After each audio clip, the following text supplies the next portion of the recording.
നേർവഴി സംഘടനയിലൂടെ 3 പതിറ്റാണ്ടായി ദേശീയ തലത്തിൽ മനുഷ്യാവകാശ പ്രവർത്തനങ്ങൾക്ക് നേതൃത്വം നൽകുന്ന ടി.കെ. നവീനചന്ദ്രനെ Peringottukara Nehru study centre and cultural forum ആദരിച്ചു.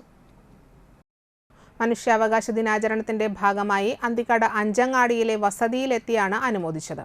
Study centre chairman Ando Thorayan ഉദ്ഘാടനം ചെയ്തു.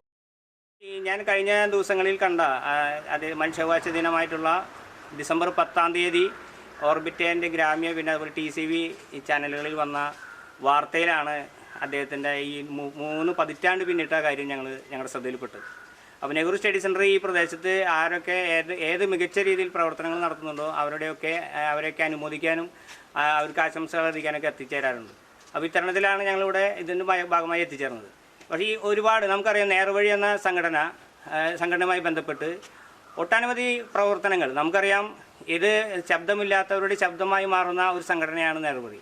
ആ നേർവഴിയിലൂടെ ഒട്ടേറെ പ്രവർത്തനങ്ങൾക്ക് നേതൃത്വം കൊടുക്കാൻ നവീനചന്ദ്രന് സാധിച്ചിട്ടുണ്ട്.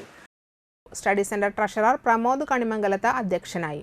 സ്റ്റഡി സെന്റർ ഭാരവാഹികളായ പോൾ പുലിക്കോട്ടിൽ, വില്ലി പട്ടത്താനം, ജഗദീഷ് രാജ് വാളമുക്ക്, CA ബാബു, ബെന്നി ആത്തിലപ്പടി, സാജൻ കുറ്റിക്കാട്ട് പറമ്പിൽ, അരുണൻ വാളമുക്ക്, റിജു കണക്കന്തറ എന്നിവർ സംസാരിച്ചു.